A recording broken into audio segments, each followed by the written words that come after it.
The floorboard beneath my feet creaked like a death rattle as I pressed my trembling body against the hallway wall. My heart hammered so violently against my ribcage that I was certain it would burst through my chest and scatter across the hardwood floor like broken glass. The voices drifting from behind our bedroom door, sliced through the silence of what I had believed was my sanctuary. She has no idea, does she? The unfamiliar male voice was thick with amusement, each word dripping with a cruelty that made my blood turn to ice water in my veins. My husband's laughter, that same laugh that had once made me weak in the knees during our courtship, now sounded like the hiss of a serpent preparing to strike. Priscilla? God, no. She's completely clueless. The woman actually thinks I love her. The world tilted on its axis. The walls of my home, the home I had bought with my inheritance, the home I had filled with dreams of our future, began to close in around me like the jaws of some monstrous creature. My knees buckled and I had to grip the doorframe to keep from collapsing entirely. But what came next would haunt my nightmares for months to come. The inheritance was worth every second of pretending to be straight, Carson's voice continued, and I could hear the rustle of sheets, the creak of our marriage bed. $23 million, James. $23 million for playing house with a lonely, desperate woman who was so starved for affection she'd believe any lie I told her. The taste of bile rose in my throat, bitter and burning. This couldn't be real. This had to be some twisted nightmare from which I would soon wake, drenched in sweat but safe in the arms of the man I had pledged my life to. But the cold bite of reality sank its teeth deeper with every word. "You're evil, Carson Carlos," the other man, James, said, but his tone held admiration rather than condemnation. 3 years of marriage to a woman just for money? I could never. It wasn't just the money, Carson replied, and I heard movement, skin against skin, that made my stomach lurch. Her father's company comes with the package. Carson Industries will be mine once the old bastard kicks the bucket. Priscilla's too soft, too trusting. She'll sign over power of attorney without question when I suggest it. Then everything her family built over 3 generations becomes mine. The hallway spun around me like a carnival ride gone wrong. Carson Industries. My father's legacy, the company that bore the same name as my lying, cheating, sociopathic husband. The bitter irony wasn't lost on me even in my shattered state. I wanted to burst through that door. I wanted to scream until my lungs collapsed. I wanted to claw at his face until he bled the same way my heart was bleeding. But my body had turned to stone, frozen in a moment that would cleave my life into 2 distinct halves, before and after. "What happens when she finds out?" James asked. Carson's response was a sound I had never heard from him before, cold, calculating, devoid of any human warmth. "She won't live long enough to cause problems." And that's when I knew that the woman I had been just moments before was dead. What remained was something else entirely. Something forged in the white-hot flames of betrayal and tempered in the ice-cold waters of pure, undiluted rage. I turned away from that door, my movements mechanical and precise. Each step back down the hallway felt like walking through molasses, but I forced myself to move. To breathe. To plan. Carson Carlos thought he had destroyed me. He thought he had won. He had no idea what he had just created. Before we continue, please write in the comment which country you are watching this video. We love knowing where our global family is tuning in from. And if this is your first time on this channel, please subscribe. Your support helps us bring even more epic revenge tales of life. Enjoy listening. My name is Priscilla Carson, though 3 years ago it was Priscilla Brooks. I suppose names don't matter much when your entire existence has been built on lies, but for the sake of this story, my story, I'll start with who I thought I was. 28 years old, auburn hair that caught the morning sunlight just so, green eyes that my mother always said were my best feature. I had been born into privilege, the only child of Jonathan Brooks, founder and CEO of Carson Industries, a manufacturing empire that had grown from a single textile mill in 1952 to a multi-billion-dollar corporation spanning 3 continents. But privilege, I learned, could be a prison as much as a blessing. My father had always been distant, more comfortable with quarterly reports than with his daughter's scraped knees or broken hearts. My mother, Eleanor, had died when I was 16, breast cancer that ravaged her delicate frame in less than 8 months. After that, the massive Brooks estate had felt more like a mausoleum than a home. I had thrown myself into my education, earning an MBA from Harvard, learning the ins and outs of the family business. But even with all my credentials, all my dedication, My father had made it clear that Carson Industries would never truly be mine to run. "It's a man's world, sweetheart," he'd say, patting my head as if I were still 10 years old. "You'll marry well, have children, and your husband will help me run things." The casual dismissal of my capabilities should have angered me more than it did. Instead, I had internalized his expectations, believing that my worth lay not in my intelligence or business acumen, but in my ability to be the perfect daughter, the perfect woman, the perfect wife. I met Carson Carlos at a charity gala in Manhattan, one of those glittering affairs where the wealthy gathered to write checks and feel good about themselves. He was standing near the bar, a glass of whiskey in his hand, his dark eyes scanning the room with the confidence of a man who knew he belonged anywhere he chose to be. He was beautiful in that dangerous way that makes sensible women abandon their common sense. 6'2", broad shoulders, olive skin that suggested Mediterranean heritage, and a smile that could have powered half of New York City. His hair was dark and perfectly styled, not a strand out of place despite the late hour. "You look like you'd rather be anywhere but here," he had said when he approached me, that smile aimed directly at my rapidly melting defenses. "Is it that obvious?" I had replied, grateful for the conversation. Most men at these events either ignored me entirely or treated me like a networking opportunity, a way to get closer to my father's fortune. "Only to someone else who's equally miserable," he said, and that's when I noticed the way his eyes crinkled slightly at the corners when he smiled. It made him seem approachable, human. "I'm Carson Carlos." The coincidence of his first name matching our company name had seemed charming at the time, a cute story we could tell at dinner parties. Now, of course, I wondered if he had researched me, if he had chosen to approach me specifically because of that connection. "Priscilla Brooks," I had replied, and watched for any flicker of recognition, any sign that he knew exactly who I was and what I was worth. But his expression had remained neutral, interested but not greedy. How masterfully he had played that first meeting. We talked for hours that night. He told me he was a financial consultant, that he had grown up poor in Chicago, that he had built his modest success through hard work and determination. "Priscilla Brooks," I had replied, and watched for any flicker of recognition, any sign that he knew exactly who I was and what I was worth. But his expression had remained neutral, interested but not greedy. How masterfully he had played that first meeting. We talked for hours that night. He told me he was a financial consultant, that he had grown up poor in Chicago, that he had built his modest success through hard work and determination. He asked about my interests, my dreams, my fears. He listened, really listened, in a way that no man ever had before. By the end of the evening, I was completely enchanted. The courtship that followed was a masterpiece of manipulation, though I wouldn't recognize it as such for 3 years. Carson was attentive without being smothering, romantic without being cheesy, ambitious without being ruthless. He sent flowers. Not roses, which he said were too obvious, but peonies, which he claimed reminded him of my laugh. He remembered everything. The way I liked my coffee, black with just a hint of sugar, my favorite restaurant, a little Italian place in the village that served the most incredible lobster ravioli, the fact that I collected vintage books and could spend hours in dusty antiquarian shops.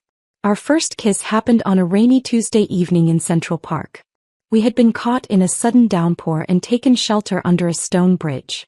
My hair was plastered to my head, my makeup probably streaking down my face, but when Carson looked at me I felt beautiful. When he cupped my face in his hands and pressed his lips to mine, I felt alive for the first time since my mother's death. "I think I'm falling in love with you, Priscilla Brooks," he had whispered against my mouth, and I believed him completely. We were engaged within 6 months. The proposal was perfect, of course. A candlelit dinner at the restaurant where we'd had our first official date, the ring hidden in my dessert like something out of a romantic comedy. The diamond was modest by my family's standards but stunning nonetheless, and Carson explained that he had wanted to buy it himself, that he didn't want my father's money influencing something so personal between us. I had been so touched by the gesture that I cried. My father approved of Carson immediately, which should have been my first warning. Jonathan Brooks was not an easy man to impress, but Carson seemed to navigate their conversations with the skill of a seasoned diplomat. They talked business, politics, golf, all the subjects that bored me to tears but that seemed to bond them instantly. "He's perfect for you, sweetheart," my father had told me after Carson asked for my hand. "Smart, driven, respectful. He'll take good care of you and the family business." The wedding was everything I had dreamed of as a little girl. A cathedral ceremony with 300 guests, a reception at the Plaza Hotel, a honeymoon in Tuscany that lasted 2 weeks. Carson was the perfect groom, attentive and loving, never leaving my side except when custom demanded it.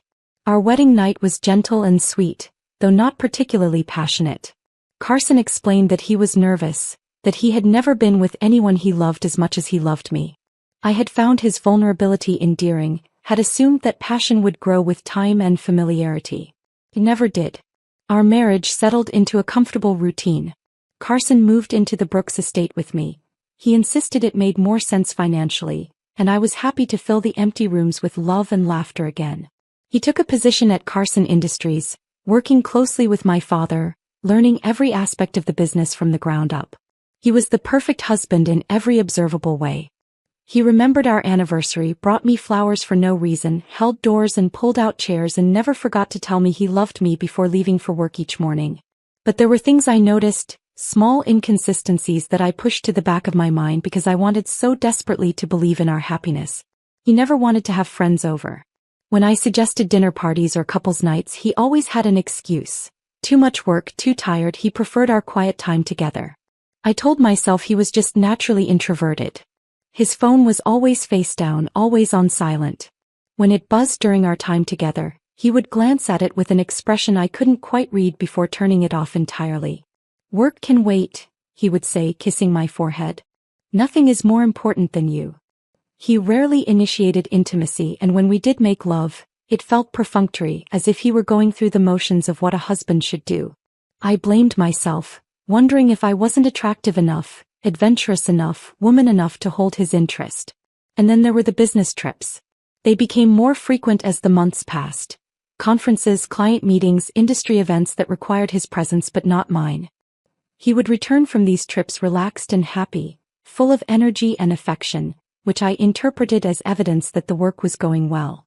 I never questioned why his relaxation looked so much like the afterglow of someone who had been thoroughly satisfied in ways that had nothing to do with quarterly projections. I was the perfect wife because I had been trained from birth to be accommodating, to not ask difficult questions, to trust that the men in my life knew what was best. I cooked Carson's favorite meals, managed our social calendar, supported his career ambitions, and never complained when he came home late or left early or seemed distracted during our conversations. I loved him with the desperate intensity of someone who had never been truly loved in return. I poured my whole heart into making our marriage work, into being worthy of the affection he claimed to feel for me. And all the while he was planning my destruction. The morning of what I now think of as the day my life ended started like any other. Carson emerged from our bathroom looking pale and drawn, pressing a hand to his forehead with the kind of theatrical flair I should have recognized as performance. "I think I'm coming down with something," he said, his voice slightly hoarse. "Headache, body aches, maybe a fever. I should probably stay home today." I was immediately concerned, pressing my palm against his forehead to check for fever. His skin felt normal to me, but I trusted his assessment of his own body. "Should I stay home with you?" I asked, already mentally rearranging my schedule. "I can work from here, take care of you." "No, sweetheart," he said, managing a weak smile. "You have that important presentation today. I'll just sleep it off. By the time you get home tonight, I'll be good as new." The presentation he referenced was indeed important. A proposal I had been working on for months to expand Carson Industries into sustainable manufacturing. It was my baby, my chance to prove to my father that I could contribute something meaningful to the family business beyond my marriageability. "Are you sure?" I pressed, genuinely torn between my professional ambitions and my wifely duties. Carson took my hands in his, looking into my eyes with such apparent sincerity that I felt guilty for even questioning him. "I'm sure. This presentation could change everything for you, for the company. I won't be responsible for holding you back." He kissed me then, soft and sweet, and I remember thinking how lucky I was to have married a man who supported my dreams even when he was feeling unwell. "I love you," he murmured against my lips. "I love you too," I replied, meaning it with every fiber of my being. Those were the last words of love I would ever speak to Carson Carlos. I left for the office that morning with a thermos of homemade chicken soup in my bag, planning to come home at lunch to check on him. The presentation went better than I had dared hope. The board was intrigued by my proposals. My father actually looked proud, And for the first time in my professional life, I felt like I might have something valuable to contribute beyond my last name. I was buzzing with excitement as I drove home at noon, eager to share my success with Carson, to see his face light up with pride for my accomplishment.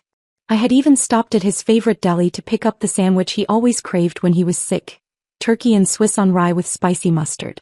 The house was quiet when I entered through the side door, which led directly into our kitchen. I set the sandwich on the counter and quietly removed my heels, not wanting to wake Carson if he was sleeping. The hardwood floors were cool against my stockinged feet as I padded through the house, making my way toward our bedroom to peek in on my husband. That's when I heard the voices. At first, I thought perhaps Carson was on a conference call, that maybe he was feeling better and had decided to work from bed. But as I drew closer, the voices became clearer, more distinct, and I realized that there were two people in my bedroom engaged in a very intimate conversation. The rational part of my brain, the part that had been trained to give people the benefit of the doubt, to trust in the goodness of those I loved, tried to find innocent explanations. Maybe Carson had called a doctor to make a house call. Maybe he had invited a colleague over to discuss business. Maybe there was some perfectly reasonable explanation for the low murmur of masculine voices drifting from behind my bedroom door. But something primal in my gut knew better. Something deep and instinctual was screaming warnings that I tried desperately to ignore as I crept closer to the slightly ajar door. And that's when my world exploded. The first thing I saw when I peered through the crack in the door was skin. Male skin, muscled and tanned, moving against other male skin in a rhythm that was unmistakably sexual. My husband, my faithful, loving, devoted husband, was in our bed with another man, their bodies entwined in ways that spoke of familiarity, of practiced intimacy, of a relationship that had clearly been going on for much longer than a single afternoon. But the visual assault was nothing compared to what came next. She has no idea, does she? The stranger's voice was thick with post-coital satisfaction and cruel amusement. And Carson's response, that laugh, that horrible soul-destroying laugh, before he spoke the words that would haunt me for the rest of my life. Priscilla? God, no. She's completely clueless. The woman actually thinks I love her. I should have run then. I should have burst through the door screaming. I should have called the police, a lawyer, my father, anyone who could help me process what I was witnessing.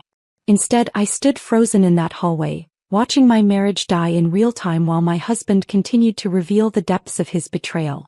The inheritance was worth every second of pretending to be straight, Carson continued, his voice filled with a satisfaction that made my blood turn to poison in my veins. $23 million, James. $23 million for playing house with a lonely, desperate woman who was so starved for affection she'd believe any lie I told her. James. The other man's name was James. Somehow, having a name to attach to my husband's lover made the betrayal more real, more concrete. This wasn't some random hookup, some moment of weakness or confusion. This was a relationship, a partnership that had been conducted in the shadows of my marriage. It wasn't just the money, Carson continued, and I watched in horrified fascination as he traced lazy patterns on James's chest with his fingertip. Her father's company comes with the package. Carson Industries will be mine once the old bastard kicks the bucket. Priscilla's too soft, too trusting. She'll sign over power of attorney without question when I suggest it. Then everything her family built over 3 generations becomes mine. The cruelty was breathtaking. Not only had Carson married me for my inheritance, but he had planned from the beginning to steal my father's legacy, to strip away everything my family had worked for and claim it as his own. What happens when she finds out? James asked, and I held my breath waiting for the answer. Carson's laugh was different this time, colder, more calculating. She won't live long enough to cause problems. The world stopped spinning. The air left my lungs in a single silent whoosh. Carson wasn't just planning to steal from me, he was planning to kill me. I don't remember leaving the house. I don't remember driving back to the office or sitting through the remainder of my meetings. The next thing I clearly recalled was sitting in my car in the parking garage beneath the Carson Industries building, my hands gripping the steering wheel so tightly that my knuckles had gone white, my entire body shaking with a rage so pure and consuming that it felt like fire in my veins. Carson Carlos had married me for my money. He had spent 3 years lying to my face, sleeping in my bed, accepting my love while planning my destruction. He had infiltrated my family, wormed his way into my father's trust, positioned himself to steal everything we had built. And he thought I was too weak, too trusting, too naive to fight back. He was wrong. By the time I walked back into the Carson Industries building that afternoon, the woman Carson had married was gone. What remained was something harder, sharper, more dangerous. Something forged in the white-hot flames of betrayal and tempered by the ice-cold certainty of purpose. Carson Carlos wanted to play games? He wanted to manipulate and deceive and destroy? Fine. But he had made one crucial mistake. He had underestimated his opponent. I was Priscilla Brooks Carson, daughter of Jonathan Brooks, heiress to a business empire, and I had just declared war. The only question now was how complete I wanted my victory to be. As I sat in my office that afternoon staring out at the city that my family had helped build, I began to plan. Not just Carson's downfall. That would be too simple, too quick, too merciful. I was going to destroy him so completely, so thoroughly, that when I was finished he would beg for the death he had planned for me.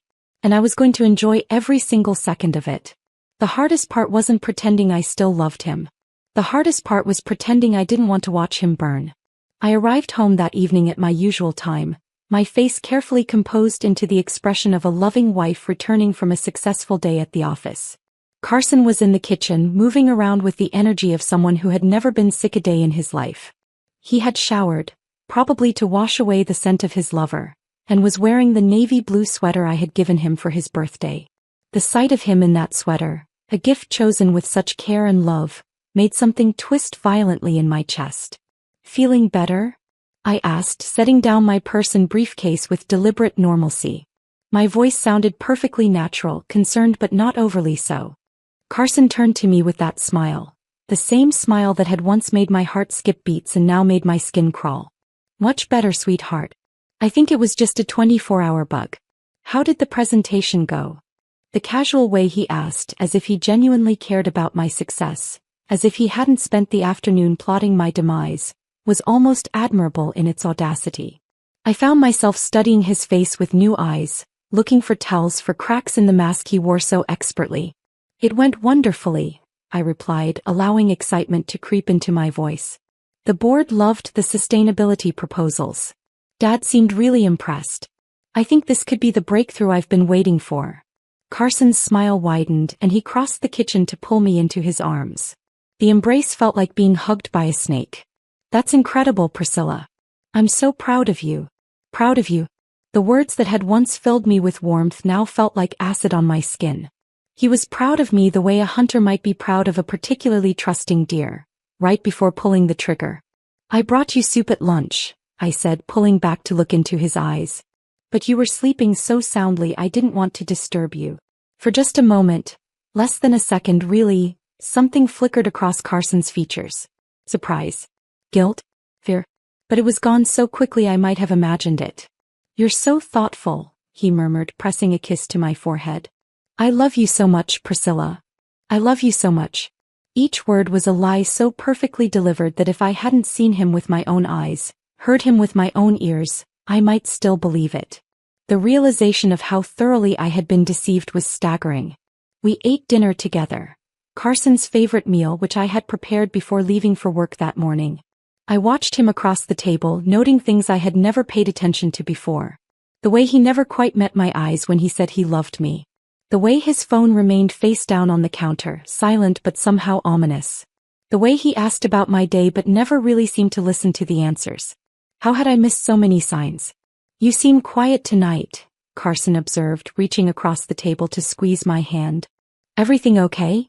Just tired, I replied, forcing a smile. It's been a big day. Maybe we should go to bed early, he suggested, and there was something in his tone that made my stomach lurch. We could reconnect. The thought of Carson touching me, of pretending to enjoy his hands on my body while knowing they had been touching another man just hours before, made bile rise in my throat. But I couldn't let him see my revulsion, couldn't give away that anything had changed. I'd love to, I lied, but I have some work to finish up. Rain check. Carson's expression didn't change, but I caught something in his eyes that looked almost like relief. Of course. Don't work too late. He kissed me goodnight, a chaste peck on the lips that felt like betrayal itself, and headed upstairs. I waited until I heard the bedroom door close before allowing my mask to slip. My hands were shaking as I poured myself a glass of wine, a large glass that I drained in 3 swallows before pouring another. The alcohol burned, but not enough to numb the rage that was building in my chest like steam in a pressure cooker. I needed information. I needed to understand the full scope of Carson's deception before I could plan his destruction.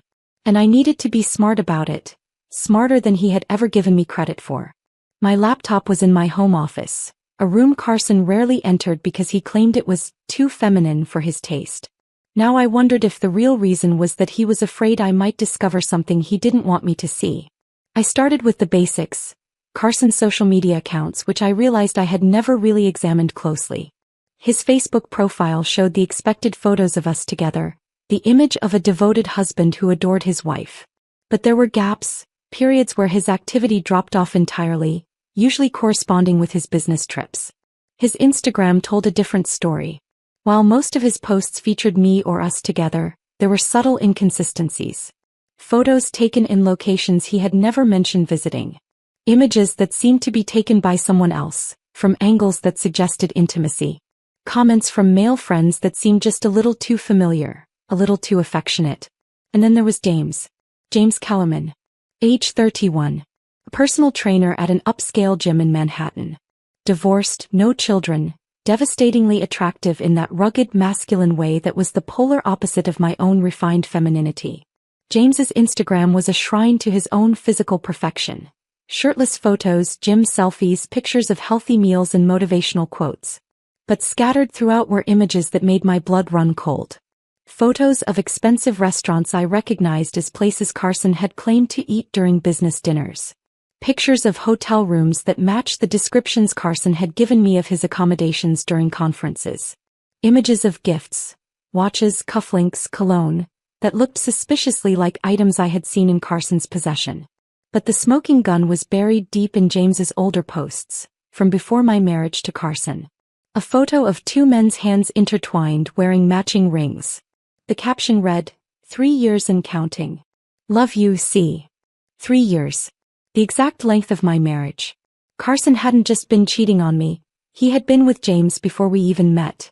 Our entire relationship, from that first encounter at the charity gala to our wedding day to this very moment, had been nothing but an elaborate con game. I sat back in my chair, wine glass in hand, and laughed. Actually laughed out loud at the sheer audacity of it all. Carson and James had been together for years, and Carson had married me as some kind of twisted business arrangement, a way to access my family's fortune while maintaining his real relationship on the side. The level of planning involved was staggering. The research Carson must have done to find me, to learn my habits and preferences and vulnerabilities. The acting skills required to maintain the charade for 3 years. The cold-blooded calculation of it all. I had to admire the craftsmanship even as I planned to use it to destroy him.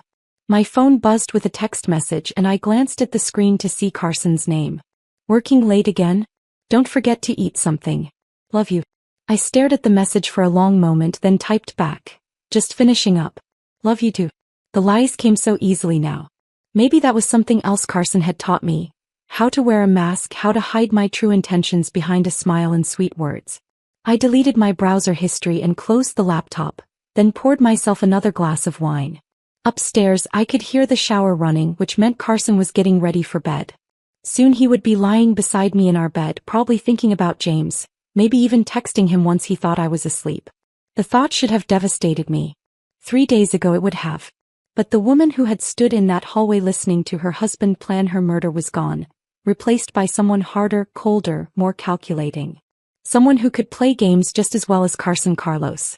I climbed the stairs slowly, wine glass in hand, rehearsing the performance of my life. By the time Carson emerged from the bathroom, I was already under the covers, laptop open, pretending to review documents for work. How's it going? He asked, toweling his hair dry. He was naked from the waist up, and I found myself noting his body with the detached interest of a scientist examining a specimen. No wonder James was attracted to him. Carson was undeniably beautiful. It was a shame his soul was so ugly. Almost done, I replied, not looking up from the screen. This sustainability initiative is more complex than I initially thought. Carson slipped into bed beside me, his skin still warm and damp from the shower. You've been working so hard on this project. I'm really proud of what you're trying to accomplish. The sincerity in his voice was perfect. Warm, supportive, loving. If I hadn't known better, I would have believed every word. It means a lot to have your support, I said, closing the laptop and setting it aside. I know it's not always easy being married to someone so driven. Carson turned onto his side to face me, his expression tender. Are you kidding? Your ambition is one of the things I love most about you. You're going to change the world, Priscilla. You're going to change the world. The words hung in the air between us, loaded with meaning he couldn't possibly understand. He was right in a way. I was going to change the world, his world at least. I was going to tear it apart piece by piece until nothing remained but ashes and regret. I hope so, I replied, letting him pull me into his arms. His embrace felt like lying in a grave, but I forced myself to relax against him, to play the role of the loving wife one more time. I love you, Priscilla, he whispered into my hair. I love you too, I whispered back, and for the first time in 3 years the words felt true. Because I did love Carson Carlos. I loved the man I had thought he was, the man who had never actually existed. And I was going to make him pay for killing that fantasy, for murdering the woman I used to be. Carson's breathing evened out within minutes, his body going slack with the deep sleep of someone with a clear conscience. I lay there in the darkness, listening to him breathe, feeling the weight of his arm across my waist like a shackle. But I wasn't trapped anymore. For the first time since our wedding day, I was exactly where I needed to be. Carson thought he was the predator in this relationship, that I was nothing more than prey waiting to be devoured. He had no idea that while he had been playing his games, he had created something far more dangerous than he could possibly imagine. Tomorrow, I would begin the delicate work of dismantling his life. I would be patient, methodical, thorough. I would learn his weaknesses, map his vulnerabilities, identify the pressure points that would cause him the maximum amount of pain.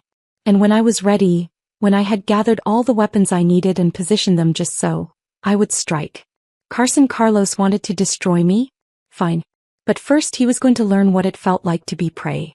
I smiled in the darkness, already planning his downfall. The game was about to begin. I became a detective in my own marriage, and what I discovered made my blood run colder with each passing day. The next morning I woke before Carson's alarm, my body having adapted to some primal need to be alert, to be ready. I lay still in the pre-dawn darkness, listening to his breathing, studying his sleeping face in the dim light filtering through our bedroom curtains. Even in sleep, there was something calculating about his expression, as if his subconscious was still plotting, still planning. When his alarm finally buzzed at 6:30, Carson woke with the kind of immediate alertness that suggested he had been expecting it. He rolled over to kiss me, a quick peck that had become ritual, before padding to the bathroom for his shower. I'll probably be late tonight, he called through the bathroom door as water began running. Client dinner. You know how these things go. Client dinner. I wondered if that was what he called his dates with James now. The casual lie rolled off his tongue so smoothly that I marveled, not for the first time, at the depth of his deception. Of course, I called back. Don't work too hard. The shower shut off and Carson emerged 20 minutes later looking like something from a magazine. Perfectly styled hair, expensive suit, the kind of confident bearing that had initially attracted me to him. He was performing again, I realized. Every morning he put on the costume of the devoted husband before heading out into the world to live his real life. Have a good day, sweetheart, he said, kissing me goodbye at the front door. I love you. Love you too, I replied automatically, watching from the window as he backed his BMW out of our driveway. The moment his car disappeared around the corner, I was moving. Carson's home office was off-limits to me, not explicitly, but through 1,000 small suggestions and redirections over the years. You don't need to clean in there, darling. I have a system. Let me handle the filing.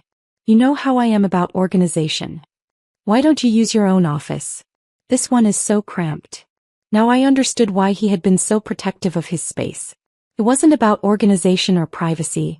It was about hiding evidence. His desk was a monument to meticulous deception. The surface was clean, professional, displaying only the tools of his supposed financial consulting business. But I had learned something valuable in my years working at Carson Industries. The real secrets were always hidden in plain sight. I started with his filing cabinet, picking the lock with a bobby pin, a skill I had learned in college during a brief rebellious phase that now seemed prophetic. Inside, I found folders labeled with client names I didn't recognize, financial documents that looked legitimate on the surface but felt wrong somehow. Then I found the folder labeled PW. Priscilla Brooks. My maiden name. My hands trembled as I opened it, unsure if I was ready for what I might find inside. What I discovered was worse than I had imagined, and more useful than I had dared hope. Carson had been documenting our relationship from the very beginning. There were photographs of me taken from a distance, clearly shot before we had ever met. Pictures of me leaving the Carson Industries building, shopping at my favorite stores, eating lunch at cafes near my office. He had been stalking me, studying my patterns, learning my routines before orchestrating that supposedly chance meeting at the charity gala. But the photographs were nothing compared to the written analysis that accompanied them. Carson had compiled a psychological profile of me that was both brutally accurate and utterly devastating in its coldness. Subject demonstrates classic symptoms of abandonment issues stemming from maternal death and paternal neglect. One report read in Carson's careful handwriting. Desperate for affection and validation. Highly susceptible to romantic manipulation. Low self-esteem masked by professional competence. Primary weakness. Overwhelming need to be loved. He had studied me like a specimen, identified my vulnerabilities and crafted his entire persona to exploit them. The romantic gestures, the careful attention, the way he seemed to understand me so perfectly, it had all been calculated manipulation based on psychological analysis. There were other documents too. Financial records showing payments to a private investigator who had conducted background checks on my family, detailed reports on the structure of Carson Industries, copies of my father's will that Carson should never have been able to access. And then, buried at the bottom of the folder, I found the piece of evidence that made my blood turn to ice water in my veins. A life insurance policy. On me. Taken out 6 months after our wedding with Carson as the sole beneficiary. $25 million. Payable upon my death by any cause except suicide. My husband hadn't just married me for my inheritance. He had been planning my murder almost from the beginning. I photographed everything with my phone, my hands surprisingly steady despite the horror of what I was discovering. Each document, each photograph, each coldly clinical assessment of my psychological weaknesses. I was building a case, gathering ammunition for the war I was about to wage. Carson's computer was password protected, but I had watched him type his login credentials dozens of times over the years. Like most people, he used the same password for everything. James K. 2021. The year he had started planning my destruction, combined with his lover's name. His email was a treasure trove of evidence. Months of correspondence with James, filled with intimate details of their relationship and increasingly detailed plans for my demise. The messages were coded, careful, but the meaning was clear to anyone who knew what to look for. The project is proceeding on schedule, one email read. P is completely trusting, showing no signs of suspicion. Financial transition should be seamless once the final phase is implemented. Final phase. I didn't need to guess what that meant. There were other emails too. Correspondence with lawyers about challenging my father's will, communications with financial advisors about transferring assets, messages to and from people I didn't recognize but who seemed to be involved in Carson's elaborate scheme. But the most damaging evidence was in his deleted items folder, which Carson apparently thought was actually deleted. Messages to James that were explicit in their intent.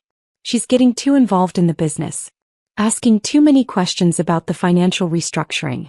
We may need to accelerate the timeline. Can you handle it? Has to look accidental. Leave that to me. I've been researching methods. Car accident would be cleanest, but house fire might be more believable given her known habit of working late with candles burning. I stared at that last message for a long time, my vision blurring with tears I refused to shed. Carson had been planning the specific method of my murder, discussing it with his lover like they were choosing what to have for dinner. The house fire reference was particularly chilling. I did often work late by candlelight.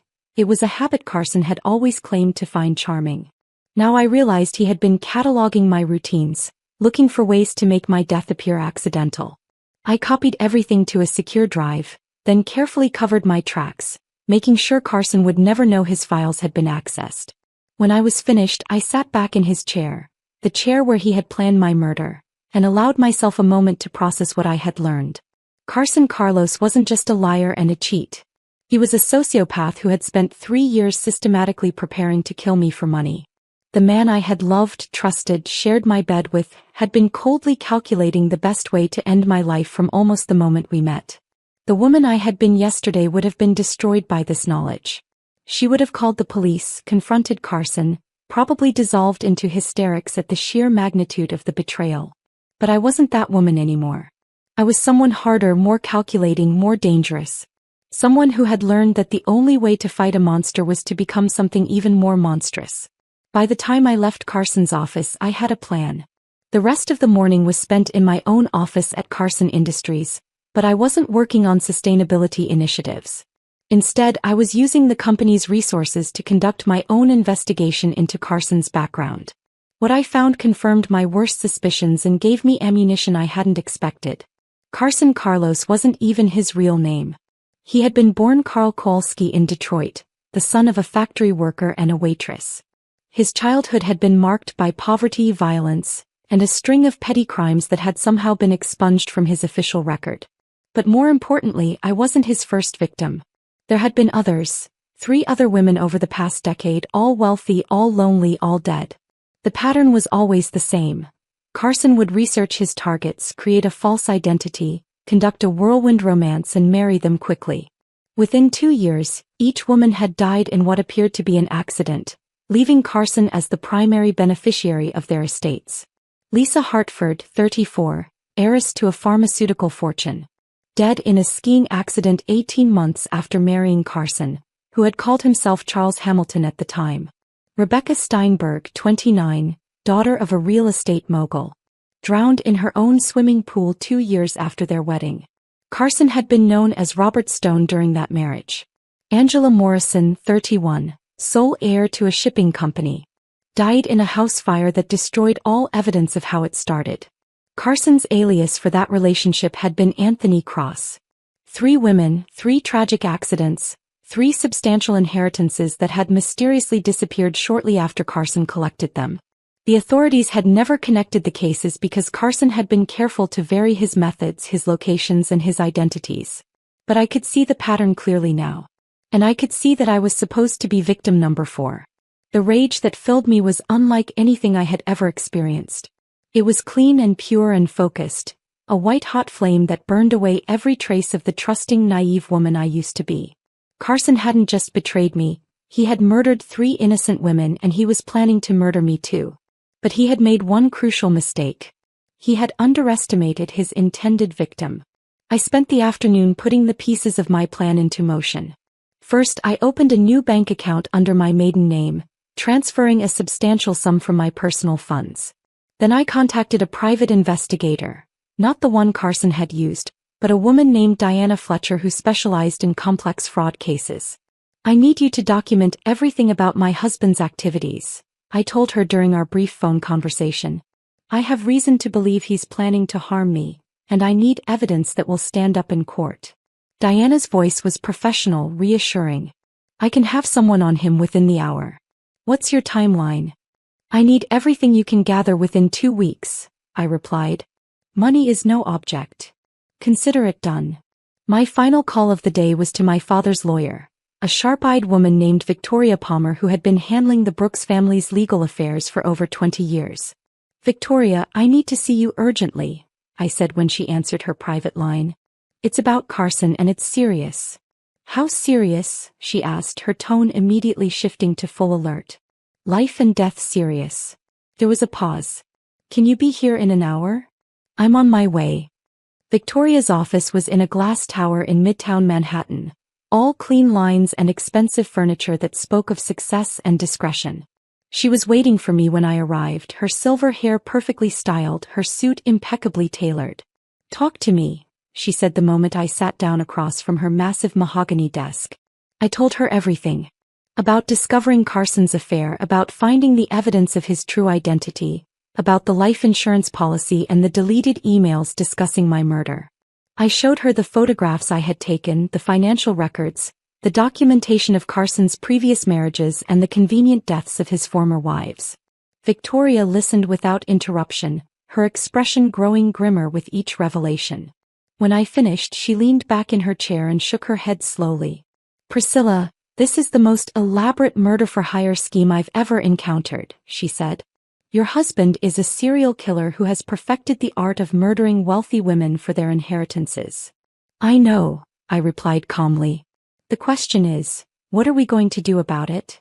Victoria studied me for a long moment, her keen eyes searching my face. What do you want to do about it? Because I have to tell you, the evidence you've gathered is compelling but circumstantial. Getting a conviction for the previous murders would be nearly impossible without bodies and crime scenes that are years old. I don't want a conviction, I said, surprising myself with the steadiness of my own voice. I want justice. Those aren't necessarily the same thing. No, I agreed. They're not. Victoria nodded slowly, understanding passing between us without the need for words. What do you need from me? I need to protect my father's assets and my own inheritance. I need to make sure that no matter what happens to me, Carson can't touch a penny of the Brooks family fortune. That can be arranged. What else? I leaned forward, my voice dropping to just above a whisper. I need you to help me disappear. Disappear. Carson is planning to kill me, Victoria. Soon, based on what I found in his emails. But what if Priscilla Carson died before he could murder her? What if she died in a way that was completely beyond his control? Understanding dawned in Victoria's eyes. You want to fake your own death. I want Carson to think I'm dead, yes. But more than that, I want him to think he's won. I want him to believe he's gotten away with it, that he's going to inherit everything he's been planning to steal. And then... I smiled, and it felt like showing teeth. And then I'm going to destroy him piece by piece from beyond the grave. Victoria was quiet for several long moments, her fingers steepled in front of her face. Finally she spoke. What you're describing would be incredibly complex, expensive, dangerous, and probably illegal in about a dozen different ways. I know. It would also be incredibly satisfying to watch a sociopathic killer get exactly what he deserves. I felt a spark of hope. Are you saying you'll help me? Victoria's smile was sharp as a blade. Priscilla, I've been waiting my entire career for a case like this. Of course I'll help you. We spent the next 2 hours outlining the basics of what would become the most elaborate revenge scheme ever conceived. It would take months to execute properly, require dozens of people working in perfect coordination, and cost more money than most people saw in a lifetime. But when we were finished, Carson Carlos, or Karl Kowalski, or whatever his real name was, would lose everything he had worked for, everything he had killed for, everything he thought he had won. And I would have the satisfaction of watching him suffer the way his victims had suffered, of seeing him realize that he had been outsmarted by the weak, trusting woman he had planned to murder. By the time I left Victoria's office, the sun was setting over Manhattan, painting the sky in shades of red and gold that seemed appropriate for the war I was about to wage. Carson would be getting home soon, probably with some story about his client dinner, some lie to explain away another evening spent with James. But tonight would be different. Tonight, I would look at my husband across our dinner table and know that I held his future in my hands. That every smile he gave me, every lie he told, every casual mention of our future together was just another nail in the coffin I was building for him. Carson thought he was the predator in our marriage. He was about to learn how wrong he could be. As I drove home through the gathering darkness, I found myself humming, for the first time since discovering his betrayal. It was a song my mother used to sing to me when I was small, a lullaby about justice and consequences and the way the universe balanced its scales. Carson had spent 3 years teaching me how to lie, how to manipulate, how to hide my true intentions behind a mask of loving devotion. He had taught me well. Now it was time for his final lesson. I arrived home to find Carson in our kitchen, his sleeves rolled up, preparing what looked like a romantic dinner for two. Candles were already lit on our dining room table, wine was breathing on the counter, and something that smelled delicious was simmering on the stove. For a moment the sight stopped me cold. This was the Carson I had fallen in love with, domestic, thoughtful, apparently devoted to making me happy. If I hadn't seen him with my own eyes, heard his plans with my own ears, I might have melted at the gesture. Instead, I felt like I was looking at a stage set, carefully arranged to manipulate my emotions. Surprise, Carson said, turning to greet me with that devastating smile. I canceled the client dinner. I realized we haven't had a proper evening together in weeks. He crossed the kitchen to kiss me, and I forced myself to lean into his embrace, to smile as if his touch still had the power to make my knees weak instead of making my skin crawl. "This is wonderful," I said, injecting warmth into my voice. "What's the occasion?" Carson's eyes were soft, loving, perfect. "Do I need an occasion to want to spend time with my beautiful wife?" Beautiful wife. The words that had once made me glow now felt like poison. But I smiled anyway, letting him see the pleased flush that spread across my cheeks.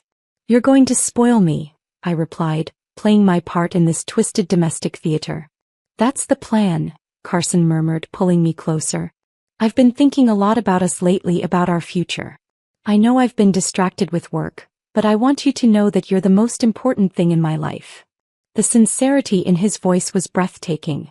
If I hadn't known better, I would have believed every word. Even knowing what I knew, there was a small part of me that wanted to believe it, that desperately wished this version of Carson was real.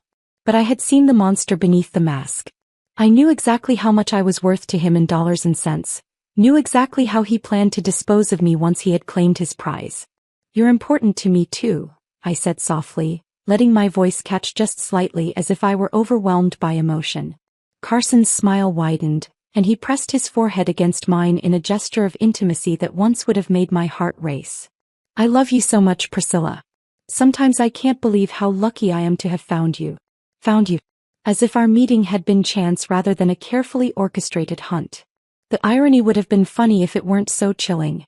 "I love you too," I replied, the lie sliding off my tongue as smoothly as honey. We moved through the evening like actors in a play, each of us performing our roles with practiced expertise. Carson had prepared my favorite meal, lamb with rosemary and garlic, roasted vegetables, a chocolate souffle that must have taken hours to perfect. He poured wine, lit more candles, created an atmosphere of romance and devotion that would have fooled anyone watching. The conversation flowed as easily as the wine. Carson asked about my day, my work, my plans for the sustainability initiative. He listened intently, asked thoughtful questions, offered suggestions that demonstrated genuine understanding of the business challenges I faced. It was a masterful performance, and I found myself studying it with the detached fascination of a scientist observing a particularly interesting specimen. How did he manage to seem so engaged when I knew he was planning my death? How could he look at me with such apparent love while calculating how to make my murder look accidental? "You've been quiet tonight," Carson observed as we finished the main course. "Everything okay?" I had been quiet, lost in contemplation of the man across from me and the elaborate revenge I was planning for him. But I couldn't let him see that anything had changed. "Just thinking about work," I said, which was technically true. "The sustainability project is bigger than I initially realized. If we can pull it off, it could transform Carson Industries completely." Carson's eyes lit up with what looked like genuine excitement. "Tell me more. I want to understand what you're envisioning." So I did. I spent the next hour describing my plans for transforming my father's company, for modernizing our manufacturing processes, for positioning Carson Industries as a leader in environmental responsibility. Carson listened intently, asking intelligent questions, offering insights that demonstrated a deep understanding of business strategy. And all the while, I knew he was mentally calculating how much my plans would increase the value of the company he intended to steal. "It's ambitious," he said when I finished. "But if anyone can pull it off, it's you. Your father is lucky to have such a brilliant daughter." "Thank you," I replied, allowing pleasure to color my voice. "Your support means everything to me." Carson reached across the table to take my hand, his thumb tracing gentle circles on my palm. "Always. Whatever you need, however I can help, I'm here for you." The touch that had once made me shiver with desire now made my stomach clench with revulsion. But I forced myself to smile, to squeeze his hand in return, to play the role of the loving wife who trusted her husband completely. "There is something," I said as if the thought had just occurred to me. "Something I've been thinking about." "Anything," Carson replied immediately. "I want to update my will. And maybe take out some additional life insurance. With the company potentially growing so much, I want to make sure you're protected if something happens to me." Carson's expression didn't change, he was too good for that. But I caught something in his eyes, a flicker of interest that he quickly suppressed. "Priscilla, don't talk like that," he said, his voice filled with apparent concern. "Nothing's going to happen to you. Nothing's going to happen to you." The words hung in the air between us, loaded with meaning he couldn't possibly know I understood. I know, I said softly. But my mother's death taught me that life is unpredictable. I just want to know that you'd be taken care of. Carson lifted my hand to his lips, pressing a gentle kiss to my knuckles. You're too good to me, he murmured. But if it would make you feel better, we can talk to Victoria about updating your estate planning. Victoria. He had no idea that I had spent the afternoon with our family lawyer, planning his destruction. The mention of her name in this context felt like a private joke between me and the universe. I'll call her tomorrow, I promised. Good, Carson said, and there was something in his smile that might have been satisfaction. I want you to have peace of mind. Peace of mind. From the man who was planning to murder me. The irony was so thick I could taste it. We finished dinner and moved to the living room, where Carson had prepared another surprise. A fire in the fireplace, more wine, and a playlist of all the songs he claimed were ours. He pulled me down onto the couch beside him, arranging us so that I was curled against his side, my head on his shoulder. It was a tableau of domestic bliss, the kind of scene that would have made me glow with happiness just days before. Now it felt like being embraced by a cobra. This is perfect, I murmured against his chest, letting contentment color my voice. It is, Carson agreed, his hand stroking through my hair. I want more nights like this. More time together, just us. More time together. As if he wasn't planning to end our time together permanently in the very near future. Me too, I said softly. We sat in comfortable silence for a while, the fire crackling in the fireplace, the wine making everything soft and warm and deceptively peaceful. Carson's hand continued to stroke my hair, and I found myself studying the rhythm of his breathing, the steady beat of his heart against my ear. This was the man who had held me while I cried about my mother's death. The man who had promised to love me in sickness and in health, for better or worse, until death do us part. The man I had trusted with my body, my heart, my life. The man who was planning to kill me for money. Priscilla. Carson's voice was soft, uncertain. Are you happy? I mean, really happy? With us, with our life together. The question caught me off guard and I lifted my head to look at him. His expression was vulnerable, almost boyish. And for a moment I could see the man I had fallen in love with. Except that man had never existed. Of course I'm happy, I said, reaching up to cup his face in my palm. Why would you ask that? Carson leaned into my touch, his eyes closing briefly. I don't know. Sometimes I worry that I'm not enough for you. That you deserve better than what I can give you. The words were perfectly chosen, designed to elicit reassurance and affection. They were also, I realized, probably true in ways Carson didn't intend. I did deserve better than a sociopathic serial killer who was planning to murder me for my inheritance. Don't be ridiculous, I said, letting my voice grow fierce with protective love. You're everything I've ever wanted.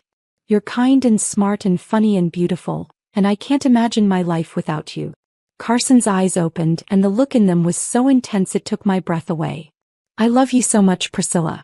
More than I ever thought it was possible to love someone. And in that moment I almost believed him. Almost forgot about James, about the insurance policies, about the deleted emails discussing the best way to make my death look accidental. Almost forgot that everything I thought I knew about this man was a lie. Almost. I love you too, I whispered and leaned up to kiss him. The kiss was soft, sweet, perfect. Carson's arms tightened around me, and I could feel the rapid beating of his heart against my chest. For a moment it felt real. For a moment I could pretend that we were just two people in love, that our marriage was built on truth instead of deception, that the man holding me wasn't planning my destruction. But the moment passed and reality crashed back over me like a cold wave. Carson Carlos was a monster. A beautiful, charming, utterly convincing monster who had killed 3 women and was planning to kill me too. No amount of wine or candlelight or romantic gestures could change that fundamental truth. When we finally went to bed, Carson made love to me with a tenderness that felt like another kind of cruelty. His touches were gentle, reverent, as if I were something precious and fragile that he wanted to protect. He whispered endearments against my skin, told me I was beautiful, told me he loved me more than life itself. And all the while I knew he was probably thinking about James. About the money. About how much longer he would have to maintain this charade before he could finally dispose of me and claim his prize. Afterward, as Carson slept peacefully beside me, I stared up at the ceiling and let myself feel the full weight of what I had lost. Not just my marriage, though that was devastating enough. I had lost my faith in love, in trust, in the fundamental goodness of human nature. I had lost the woman I used to be, the happy, naive, trusting woman who believed that if you loved someone enough they would love you back. That woman was gone, murdered as surely as Carson's previous victims had been murdered. What remained was someone harder, colder, more calculating.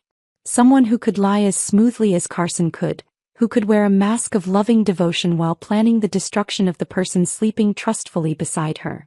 Carson had created this new version of me through his betrayal. Now he was going to have to live with the consequences. I turned onto my side, studying his sleeping face in the moonlight filtering through our bedroom windows. He looked peaceful, innocent, like the man I had thought I married. But I knew better now. I knew what lurked beneath that beautiful exterior. "Sleep well," I whispered into the darkness. "Enjoy it while you can." Because very soon Carson Carlos was going to learn what it felt like to be hunted. He was going to discover what it meant to be betrayed by someone he trusted.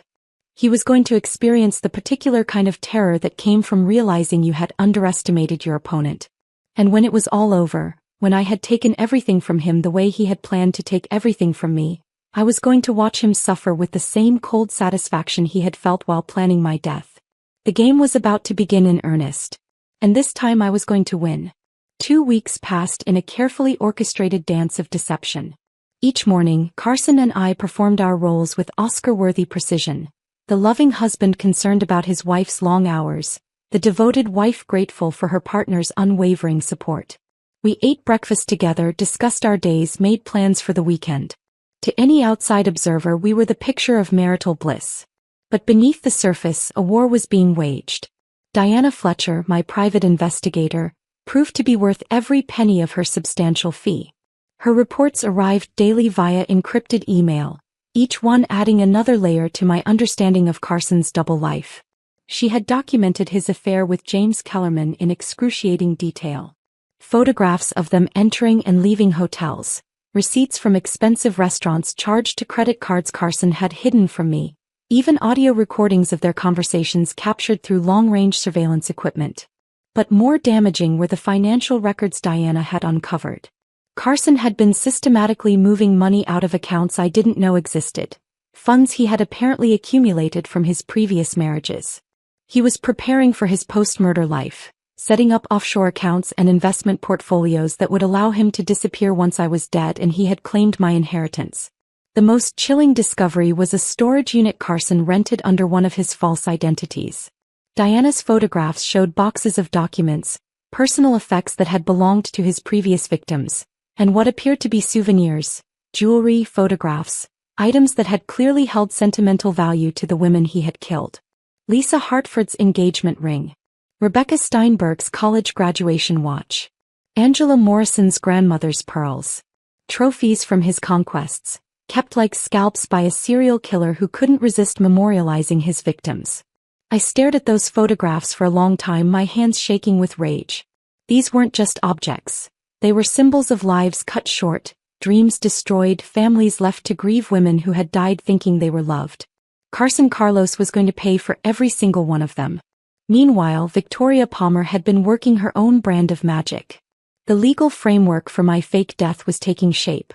A complex web of trusts, insurance policies, and carefully worded documents that would trap Carson in a cage of his own making. The beauty of this plan, Victoria explained during one of our clandestine meetings, is that it uses Carson's own greed against him. He'll be so focused on claiming your inheritance that he won't notice the legal landmines we're burying until it's too late. We met in different locations each time: coffee shops, hotel lobbies, the back booths of quiet restaurants. Always public places where we could blend into the crowd, where Carson could never accidentally stumble upon us. "Tell me about the life insurance," I said during our latest meeting held in a nondescript diner in Queens. Victoria slid a folder across the scarred Formica table. "I've arranged for a new policy, $20 million, with very specific language about the circumstances required for payout. Carson will think he's won the lottery when you die, but the insurance company will stall the claim for months while they investigate. And during that time, you'll be very much alive and watching from the shadows while Carson's world falls apart piece by piece." The plan was intricate, requiring perfect timing and absolute secrecy. When I died, it would appear to be exactly the kind of accident Carson had been planning. But unlike his previous victims, I would survive, hidden away while legal and financial mechanisms I had put in place systematically destroyed him. What about my father? I asked the question that had been nagging at me for days. Victoria's expression softened slightly. Jonathan will be told the truth, but only after your apparent death. He'll be devastated initially, but when he learns what Carson was planning, I think he'll be grateful for your foresight. I hoped she was right.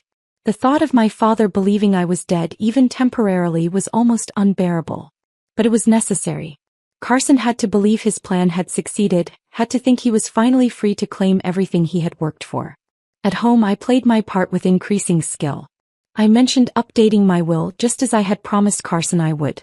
I discussed taking out additional life insurance, framing it as responsible financial planning for our future together. Carson's responses were perfect. Gentle protests about morbid thinking, loving assurances that nothing would happen to me, reluctant agreement that planning for the worst was prudent. But I caught the flickers of interest in his eyes, the barely concealed satisfaction when I mentioned the dollar amounts involved. He was so close to his goal he could taste it. I've been thinking about our future, Carson said one evening as we lay in bed, his voice soft in the darkness. About what we want our life to look like in 5 years, 10 years. What do you see? I asked, genuinely curious about what fantasy he was constructing. Travel, he said immediately. We could see the world, experience different cultures. Maybe buy a place in Europe, somewhere warm and beautiful. We could work if we wanted to or not work at all. As if he saw a future with me in it instead of the reality where I would be dead and he would be living that fantasy with James. That sounds wonderful, I murmured. We'd have to make sure the business could run without us. Your father won't live forever, Carson said, and there was something in his tone that made my blood run cold. Eventually you'll inherit full control of Carson Industries. We could hire the best management team in the world, let them handle the day-to-day operations while we enjoy life. Your father won't live forever. I wondered if Carson had plans for my father too, if eliminating potential obstacles to his inheritance was part of his larger strategy. Dad's in good health, I said carefully. Of course, Carson replied quickly. I just meant that someday the company will be ours to do with as we please. Ours. His. The distinction was lost on Carson but not on me. I love you, he said, rolling over to kiss my shoulder. I love you too, I replied automatically, the words becoming easier each time I said them. Because in a twisted way they were still true. I loved the man I had thought Carson was, mourned the marriage I had believed we shared. The real Carson Carlos, the cold-blooded killer lying beside me, deserved nothing but contempt. But the ghost of the man I had loved? That phantom still had the power to break my heart. 3 weeks into my investigation, Diana presented me with the evidence I had been waiting for. Proof that Carson was actively planning my murder. He's been researching methods, she reported during our latest meeting held in the parking garage beneath a shopping mall in New Jersey.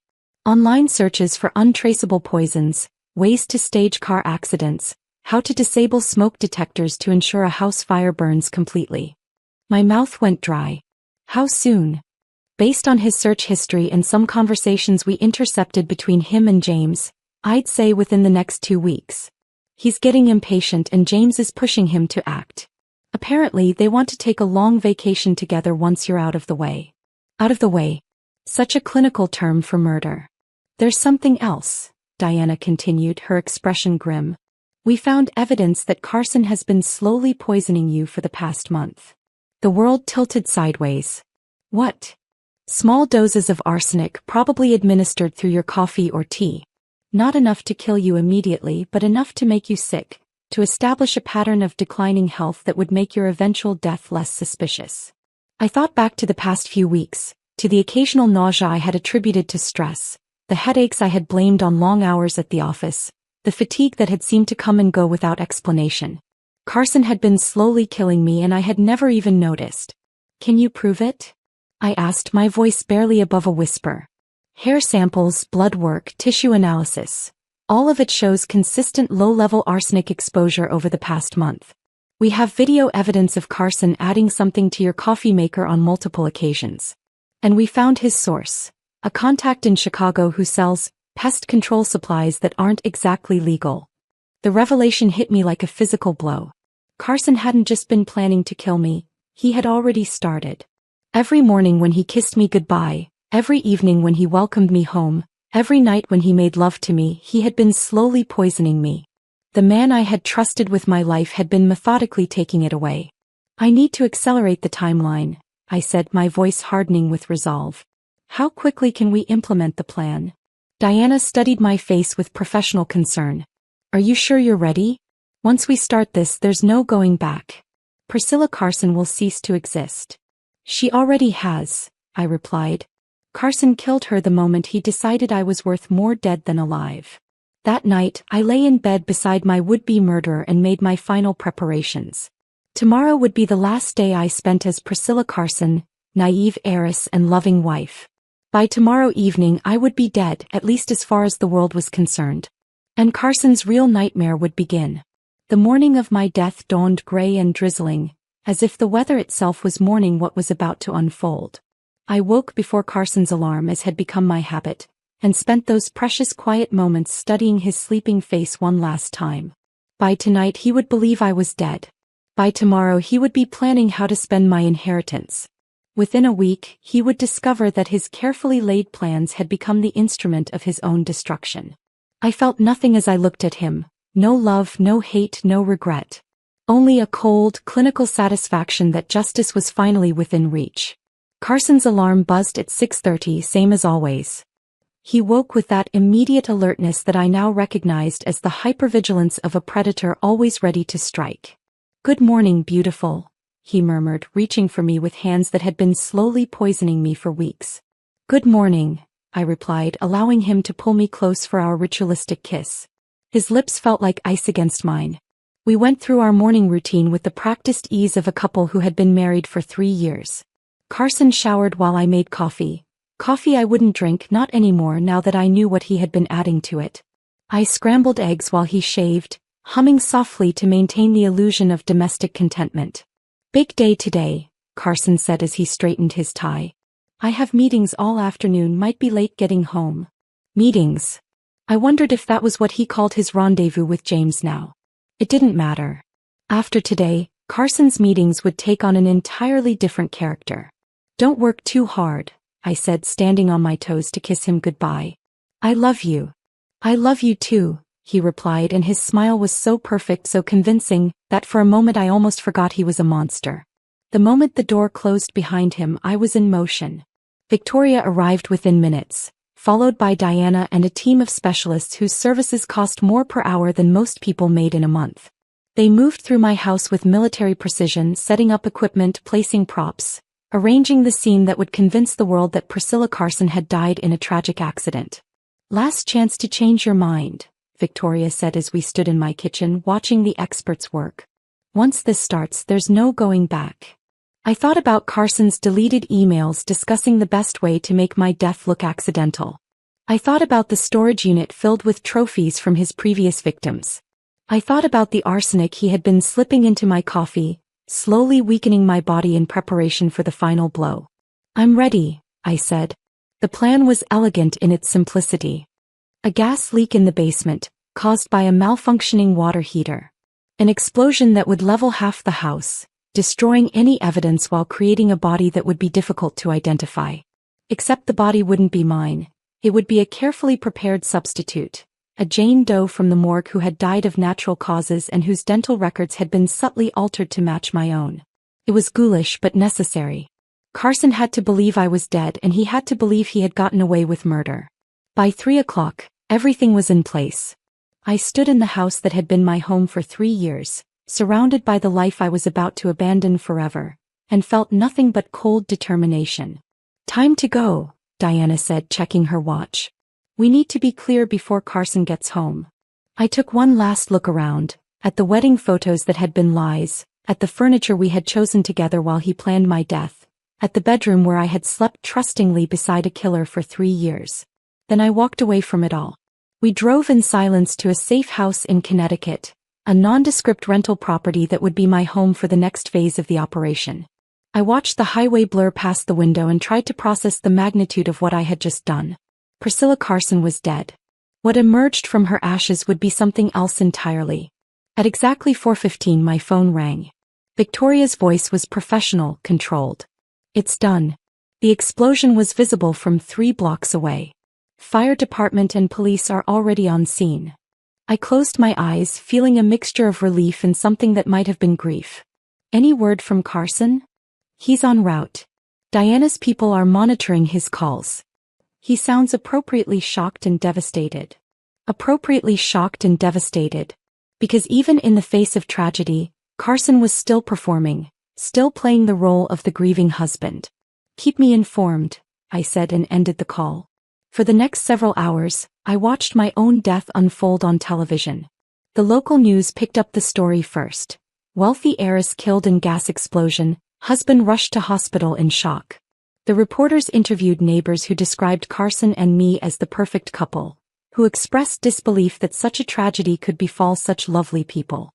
Carson's performance for the cameras was masterful. Pale, shaken, barely able to speak through his grief, he painted a picture of a marriage cut tragically short just as we were planning our future together. He mentioned the life insurance policies I had recently taken out, describing them as evidence of my concern for his welfare should anything happen to me.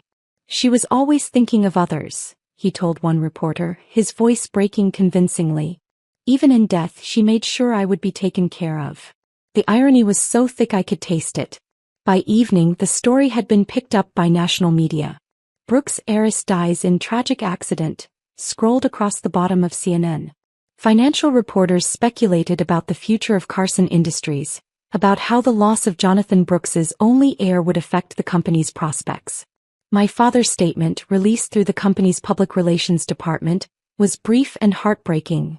We have lost not just a daughter and colleague but a brilliant mind and loving heart. Priscilla's vision for sustainable manufacturing will remain her legacy to the world.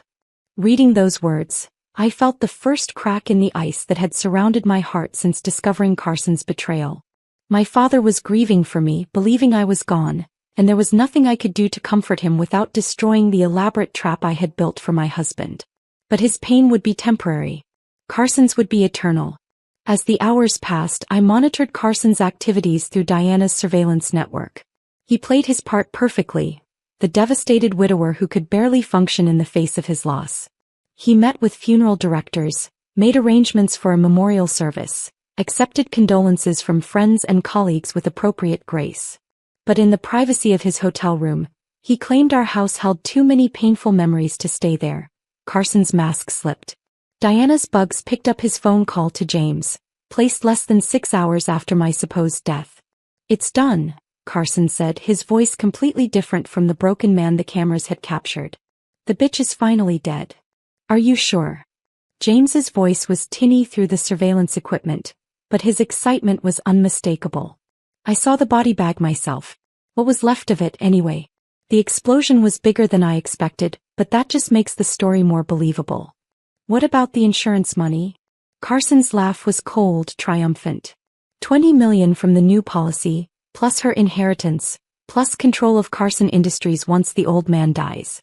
We're looking at close to $100 million, James. We'll never have to work again. When can we be together? James asked, and the naked longing in his voice made my stomach turn. Soon, Carson promised. I have to play the grieving widower for a few weeks, let the insurance investigation run its course. But once the money comes through we can disappear together. Start fresh somewhere tropical, somewhere no one knows our names. Somewhere no one knows our names. Because Carson understood on some level that what he had done was monstrous. That he needed to hide from the consequences of his actions. But there would be no hiding from what was coming. Over the next few days, I watched from the shadows as Carson began to implement his post-murder plans. He met with lawyers about my will, with insurance investigators about the policies, with financial advisors about managing his windfall. He played the part of the overwhelmed widower expertly, accepting help and sympathy while privately calculating his growing wealth. The memorial service was particularly galling. Carson stood at the podium in the packed cathedral, tears streaming down his face as he spoke about our love, our dreams, our future that had been cut tragically short. Priscilla was the light of my life, he said, his voice breaking with apparent emotion. She made me a better man just by believing in me. I don't know how I'll go on without her, but I know she would want me to live, to honor her memory by living the life we planned together." The congregation wept. My father, aged 10 years in a week, could barely stand. My former colleagues from Carson Industries dabbed at their eyes with tissues. And through it all, Carson performed grief like a master actor, accepting condolences and support while planning his escape with his lover. But I was watching, waiting, gathering evidence of every lie, every manipulation, every moment when his mask slipped to reveal the monster beneath. Because soon, very soon, it would be time for Carson Carlos to learn what it felt like to be hunted. 2 weeks after my death, Carson began to grow impatient. I watched him through Diana's surveillance network as he made increasingly urgent calls to insurance companies, lawyers, and financial institutions. The Grieving Widower Act was wearing thin, replaced by barely concealed frustration at the bureaucratic delays preventing him from accessing his blood money. "They're stalling," he complained to James during one of their nightly phone calls. "The insurance company wants more documentation. The probate court is requesting additional paperwork. It's like they're deliberately trying to prevent me from getting what's rightfully mine." What's rightfully mine? The words would have been funny if they weren't so revealing. Carson truly believed he was entitled to the inheritance he had murdered for, that my death was simply a business transaction that had earned him the right to my family's fortune. "Maybe we should be patient," James suggested, though his own frustration was evident. "It's only been 2 weeks. These things take time." "I've been patient for 3 years, Carson snapped. 3 years of pretending to love that naive little bitch, 3 years of playing house with someone who bored me to tears. I've earned this money, James. I've paid for it in ways you can't imagine. Paid for it. As if the emotional labor of maintaining a false marriage was somehow comparable to the lives he had taken, the trust he had betrayed, the hearts he had broken.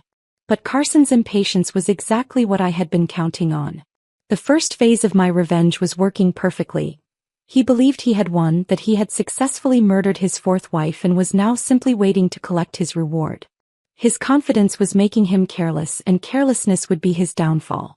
Victoria had been a master architect of bureaucratic delay. Every insurance claim was met with requests for additional documentation. Every probate filing was returned with minor errors that required correction. Every financial transfer was held up by compliance reviews and regulatory requirements. On paper, it looked like the normal inefficiency of large institutions dealing with a complex estate. In reality, it was a carefully orchestrated campaign designed to frustrate Carson while my real plan took shape. Meanwhile, I was gathering evidence of his guilt with methodical precision. Diana's team had documented every meeting with James, every phone call discussing their plans, every moment when Carson's mask slipped to reveal his true nature. We had video evidence of him celebrating my death, audio recordings of him discussing how to spend my inheritance, financial records showing his preparations for a new life with his lover. But I wanted more than just evidence of his callousness. I wanted proof of his role in the deaths of his previous wives, evidence that would ensure he spent the rest of his life in prison when this was over. That breakthrough came 3 weeks after my death, when Diana's investigation into Carson's past finally bore fruit. "We found her," Diana told me during one of our secure video calls. "Rebecca Steinberg's sister, Martha. She's been quietly investigating her sister's death for years, never believing it was an accident." Martha Steinberg turned out to be a private investigator herself, a former police detective who had never accepted the official explanation for her sister's drowning. She had spent years gathering evidence, following leads, building a case against the man she knew only as Robert Stone, one of Carson's many false identities. "I always knew he killed her," Martha told me when we met at a small coffee shop in Philadelphia. She was a sharp-eyed woman in her 50s, with the kind of quiet intensity that came from years of seeking justice for her murdered sister. Rebecca was an excellent swimmer, grew up on the water. She would never have drowned in her own pool unless someone held her under. Martha's files were a treasure trove of evidence. Photographs of Carson with Rebecca, financial records showing suspicious transactions before her death, witness statements from people who had seen them arguing in the days before the accident. "I tried to get the police to reopen the case," Martha continued, "but Robert Stone had disappeared completely after Rebecca's death. No forwarding address, no trace of where he went or what name he was using. Until now." What made you connect him to Carson Carlos? I asked. Martha smiled grimly. Facial recognition software. I've been running searches for years, looking for any trace of the man who killed my sister. When your husband's face started appearing in news reports about your death, the software flagged him as a match. The pieces were falling into place with satisfying precision. Not only did I have evidence of Carson's plans to murder me, but I now had proof of his role in at least one previous death. With Martha's help, I could build a case that would put Carson away for the rest of his life. But first, I wanted him to suffer the way his victims had suffered. I wanted him to experience the particular terror that came from realizing you had been betrayed by someone you trusted. It was time to start pulling the strings. The first thread I tugged was financial. Through a network of shell companies and legal proxies that Victoria had established, I began buying up Carson's debts, credit cards, the mortgage on the apartment he was renting, even the lease on his BMW. Within days, Carson found himself dealing with a cascade of financial problems that seemed to come from nowhere. His credit cards were suddenly frozen due to suspicious activity. His mortgage company demanded immediate payment of fees and penalties he had never heard of. His car was repossessed while he sat in a restaurant with James, leaving him stranded and humiliated. This doesn't make sense, he complained to his lawyer during a meeting I monitored through surveillance equipment. My credit was perfect, my payments were current. Why is everything falling apart at once? The lawyer, who was being paid by one of my shell companies without knowing it, offered sympathetic but unhelpful explanations about computer errors and bureaucratic mix-ups. He promised to look into the problems, but warned that resolving such issues could take months. Carson's frustration was beautiful to watch.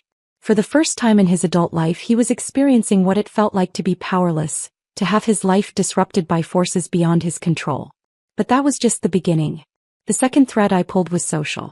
Through carefully orchestrated leaks and strategic placement of information, I began destroying Carson's reputation in the financial consulting community where he had built his false identity. Rumors surfaced about client funds that had been mismanaged, about unethical practices and regulatory violations. Former clients began questioning transactions they had previously trusted, demanding audits and investigations that revealed suspicious patterns in Carson's business dealings. Within a week, Carson's professional network had evaporated. Clients canceled contracts, colleagues avoided his calls, and his firm, already struggling with the publicity surrounding my death, began distancing itself from their suddenly toxic employee. I don't understand what's happening, Carson told James during one of their increasingly tense conversations. It's like someone is systematically destroying my life. Someone is, I thought with cold satisfaction. The ghost of the woman you murdered. But the psychological pressure was having an unexpected side effect. It was straining Carson's relationship with James. Maybe this is a sign, James suggested during one particularly heated argument. Maybe we should lay low for a while, wait for things to calm down before we make any big moves. Lay low. Carson's voice was sharp with disbelief. I just killed my wife for this money, James. I'm not going to let some bureaucratic bullshit keep me from what I've earned. You killed your wife for us, James corrected, and there was something in his tone that suggested doubt was creeping in. But if this goes bad, if someone starts investigating too closely. No one's investigating anything, Carson snapped. Priscilla's death was ruled accidental. The case is closed. These financial problems are just coincidence, bad luck. But I could hear the uncertainty in his voice, the first cracks in the confidence that had sustained him through 3 years of marriage to a woman he planned to murder. The third thread I pulled was the most personal, and the most satisfying. Using information Diana had gathered about James's background, I discovered that Carson's lover had a weakness for gambling, particularly high-stakes poker games in Atlantic City. Through intermediaries, I arranged for James to receive invitations to several exclusive games, complete with advance credit that made the prospect irresistible. James lost spectacularly, racking up debts that would have been manageable for someone expecting to share in a multi-million-dollar inheritance, but devastating for a personal trainer living paycheck to paycheck. Within days, James was being pressured by loan sharks and casino enforcers who had little patience for sob stories about delayed insurance payouts. The romantic getaway he and Carson had planned became impossible when James couldn't leave the state without risking serious physical harm. They want $50,000 by the end of the week, James told Carson during a panicked phone call that my surveillance team recorded. If I don't pay, they're going to break my legs. 50,000? Carson's voice was incredulous. How did you lose $50,000? You said the money was coming soon, James replied defensively. You said we'd be rich. I thought I could afford to take some risks. Well, you thought wrong, Carson snapped. I don't have $50,000 lying around. Everything I have is tied up in the estate. So get it untied, James demanded.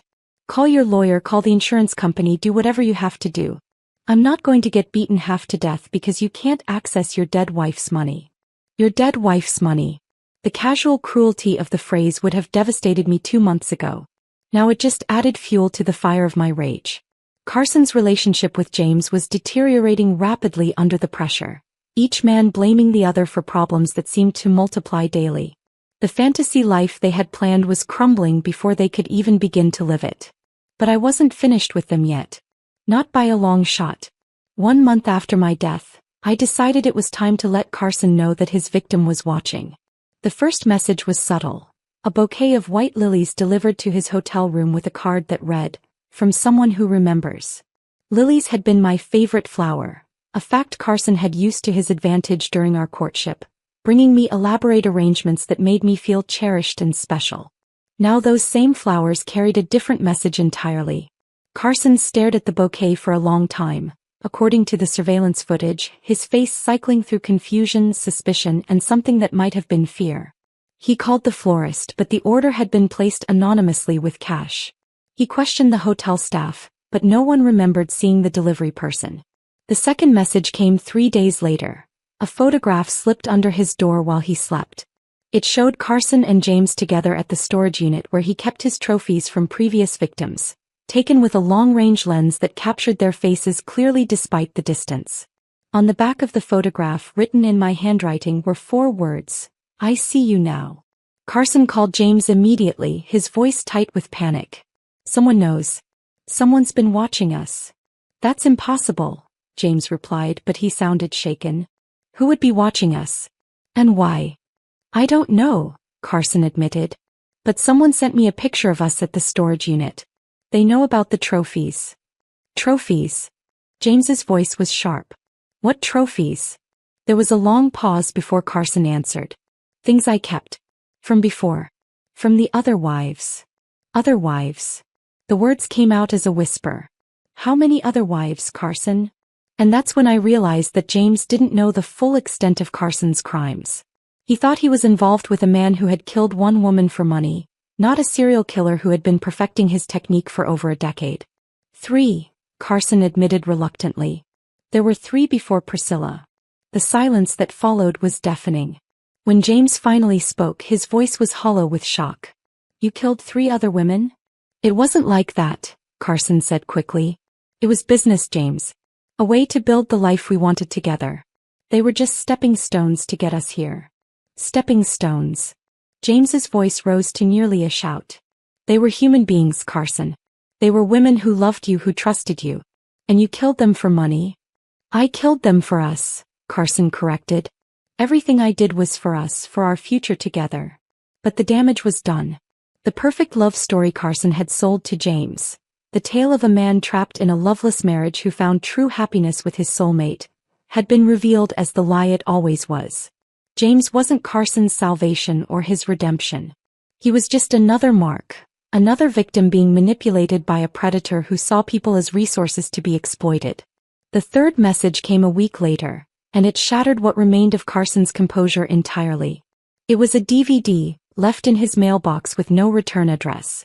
When Carson played it, he found himself watching security footage from our house on the day of my death. Footage that showed him leaving for work in the morning, kissing me goodbye at the door, walking to his car with the confident stride of a man who knew he would never see his wife alive again. But the footage continued, showing events that Carson had never witnessed. It showed me returning to the house that afternoon, showed the teams of specialists setting up their equipment, showed the careful preparation of the scene that would convince the world I had died in an accident. And at the end of the footage, as the camera panned across the empty house one final time, there was a message written on our bedroom mirror in lipstick. My lipstick in my handwriting. "Did you really think you could kill me and get away with it? Carson's scream of rage and terror was picked up by every surveillance device in his hotel room. For the first time since I had known him, his mask slipped completely, revealing the raw panic of a predator who had suddenly become prey. He called the police, demanding protection, claiming someone was stalking him. But what could he tell them? That someone was leaving him messages about a murder he had committed? That he was being watched by the ghost of a wife he had killed for her inheritance? The police filed a report about harassment and promised to increase patrols around his hotel. But they couldn't protect him from an enemy they couldn't see, couldn't catch, couldn't even identify. Carson was beginning to understand what it felt like to be hunted, to live in constant fear of the next shoe dropping. He was experiencing the terror his victims had felt in their final moments, when they realized the man they loved was actually their killer. But this was just the beginning of his education in fear. Phase 2 of my revenge was about to begin, and Carson Carlos had no idea how much worse things were about to get. 6 weeks after my death, Carson's world collapsed entirely. The final blow came in the form of a registered letter delivered to his hotel room on a Tuesday morning. Inside was a document that made his hands shake as he read it. A court order freezing all assets related to my estate pending a criminal investigation into my death. The investigation had been triggered by an anonymous tip that included detailed evidence of Carson's previous marriages, photographs of his trophy collection, and audio recordings of him discussing my murder with James. The tip had been carefully crafted to look like it came from a concerned citizen who had noticed similarities between my death and other accidents involving Carson's former wives. In reality, of course, it had come from me. Within hours, Carson's hotel room was swarming with FBI agents armed with search warrants. They seized his computer, his phone, his financial records, and every piece of evidence that might connect him to a string of murders spanning over a decade. I watched the arrest from a van parked across the street, Diana's surveillance equipment giving me a perfect view of Carson being led away in handcuffs. His face was a mask of shock and disbelief, as if he couldn't quite process that his carefully constructed world was finally crumbling around him. Carson Carlos, you're under arrest for the murders of Lisa Hartford, Rebecca Steinberg, Angela Morrison, and Priscilla Carson, the lead FBI agent announced as the cameras rolled. The media had been tipped off, of course. Another anonymous call that ensured Carson's arrest would be broadcast live across the country.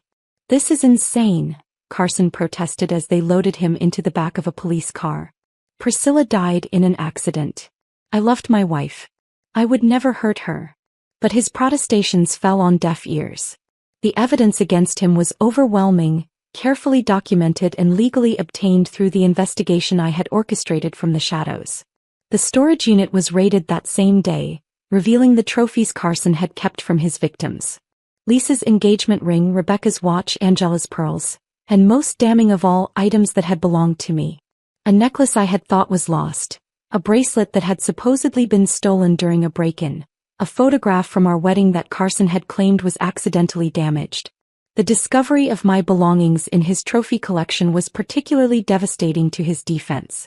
How could Carson explain possessing items that belonged to a wife he claimed to love, items he had supposedly lost in the gas explosion that killed me?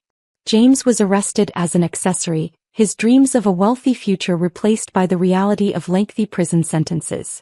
Under interrogation, he broke quickly, providing detailed testimony about Carson's plans to murder me, his casual discussions of previous killings, his complete lack of remorse for the lives he had taken. He talked about them like they were business transactions, James told investigators, his voice barely above a whisper. Lisa, Rebecca, Angela, they weren't people to him. They were just sources of income, stepping stones to the life he wanted. The media coverage was relentless and devastating. The serial husband, the newspapers called him. The marriage killer. The man who killed for love and money. Carson's photograph was everywhere. Not the handsome, charming man who had swept me off my feet, but the cold-eyed killer who had been revealed when his mask finally slipped.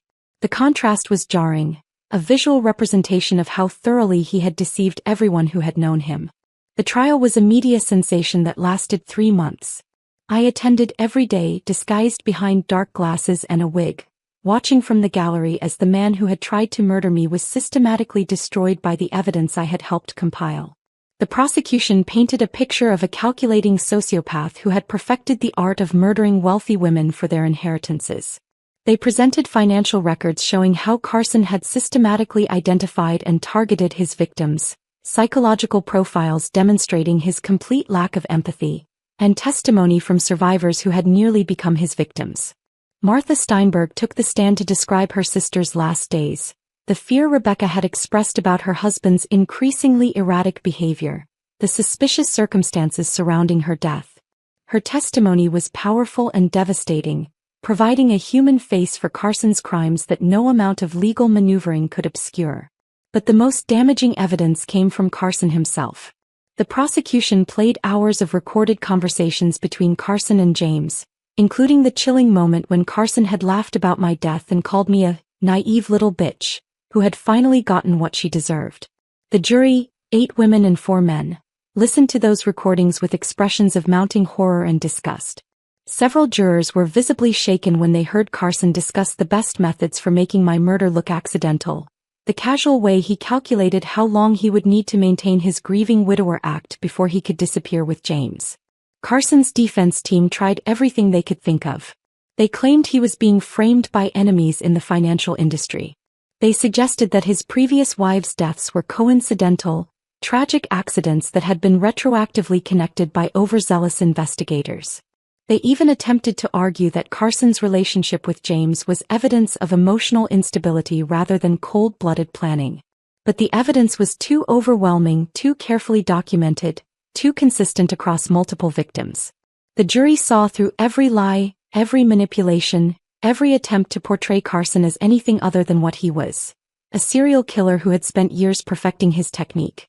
The verdict was unanimous: guilty on 4 counts of first-degree murder, guilty on multiple counts of fraud and conspiracy, guilty on charges that would ensure Carson spent the rest of his life in prison without the possibility of parole. When the foreman read the verdict, Carson's legs buckled. The confident, charming man who had once swept me off my feet was gone, replaced by a broken shell who finally understood that his carefully constructed world had been nothing but an illusion. But even then, even faced with the complete destruction of everything he had worked for, Carson couldn't resist one final attempt at manipulation. "I loved her," he said when given the chance to address the court before sentencing. "I loved Priscilla more than life itself. Yes, I made mistakes, yes, I hurt people, but everything I did was because I loved her so much it drove me insane." The words were perfectly chosen, designed to elicit sympathy and doubt. Even in defeat, Carson was still performing, still trying to rewrite the narrative to cast himself as a tragic figure rather than a monster. But I had heard those same words too many times to be moved by them. I knew the difference between Carson's performance of love and the real thing. I had lived with his lies for 3 years, had nearly died from his love. The judge was unmoved as well. "Mr. Carlos," she said, her voice sharp with disdain, "you have shown a complete lack of remorse for crimes that destroyed not just your victims, but their families, their friends, everyone who loved them. You are a danger to society, and you will remain incarcerated for the rest of your natural life." Carson's sentencing was the end of one chapter in my story, but not the end of my journey toward justice. There were still loose ends to tie up, still pieces of my old life to reclaim and rebuild. The first step was revealing myself to my father. Jonathan Brooks had aged years in the months since my supposed death. When Victoria brought him to our reunion at a private estate in the Hamptons, he looked like a man who had lost everything that mattered to him. "Priscilla." His voice was barely a whisper as I stepped out of the shadows, removing the wig and glasses that had hidden my identity for so long. "Hello, Dad," I said, and his sob of relief and joy was the most beautiful sound I had heard in months. The reunion was emotional, overwhelming, cathartic in ways I hadn't expected.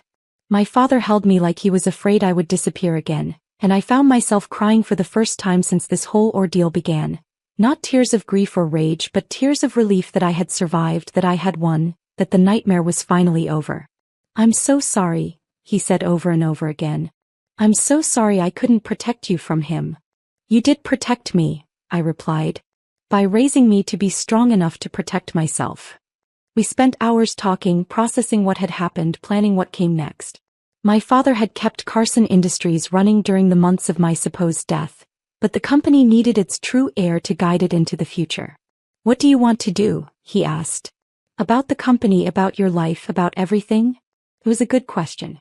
The woman who had died in that gas explosion had been naive, trusting, desperate to be loved.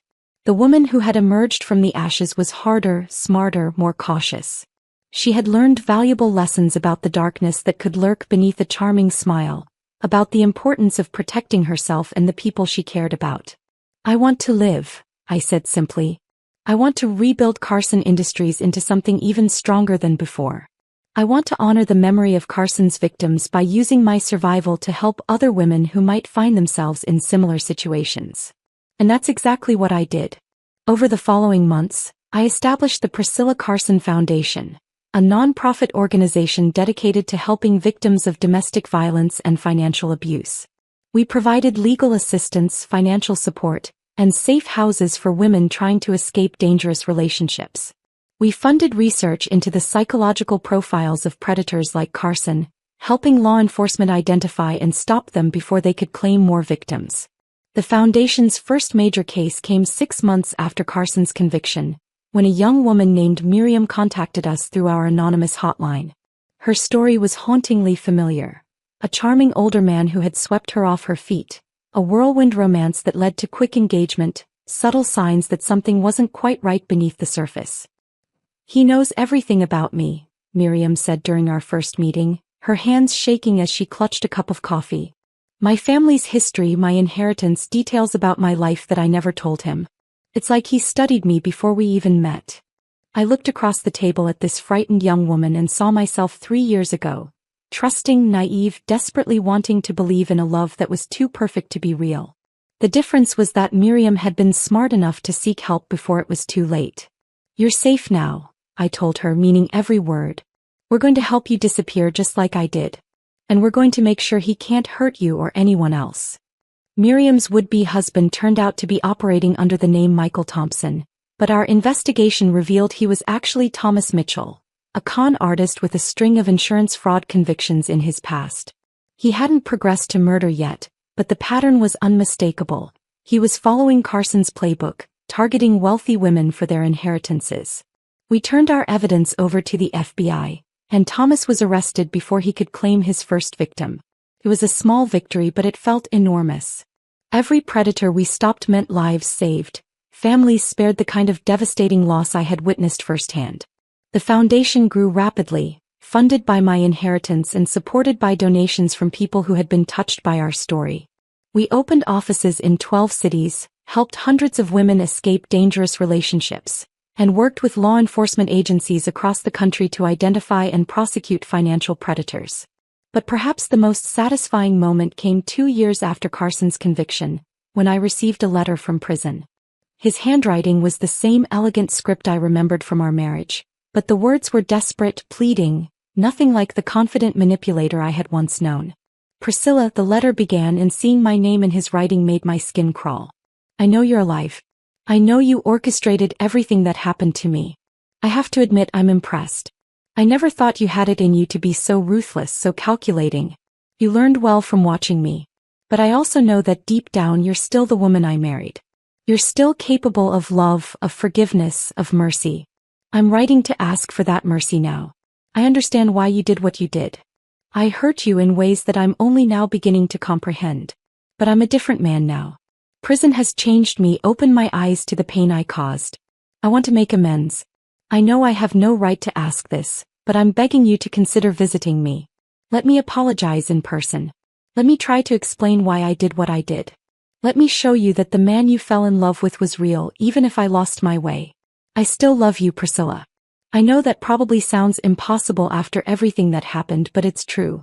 You were the best thing that ever happened to me, and I threw it away for money that I didn't even need. I was greedy, selfish, stupid. But my feelings for you were never fake. Please, just one visit. Just one chance to look you in the eye and tell you how sorry I am. Forever yours, Carson." I read the letter 3 times, each reading making me angrier than the last. Even from prison, even facing life without parole, Carson was still trying to manipulate me. Still believing that the right combination of words could make me forget what he had done, could make me trust him again. The most infuriating part was that he thought he could claim credit for teaching me to be ruthless and calculating. As if my ability to outmaneuver him was somehow his accomplishment rather than my own. I wrote back. A single sentence on expensive stationery that I knew would cut him deeper than any lengthy response. I was never yours and you were never mine. I never heard from Carson again. 5 years have passed since Carson's conviction, and I find myself reflecting on the woman I used to be versus the woman I've become. The naive, trusting Priscilla who fell for a sociopath's lies is gone forever, but I'm not sure I mourn her loss anymore. The new Priscilla is harder, more cautious, more perceptive about the darkness that can lurk beneath a charming exterior. She doesn't trust easily, doesn't give her heart away to the first man who pays her attention. She's learned to value herself not for her ability to love others, but for her own strength, intelligence, and resilience. Carson Industries has thrived under my leadership, transforming into exactly the kind of sustainable manufacturing company I had envisioned during those long nights of planning my fake death. We've become an industry leader in environmental responsibility, a model for how businesses can prioritize both profit and purpose. The Priscilla Carson Foundation has helped over 3,000 women escape dangerous relationships, and our research has contributed to new legislation making it easier to prosecute financial predators.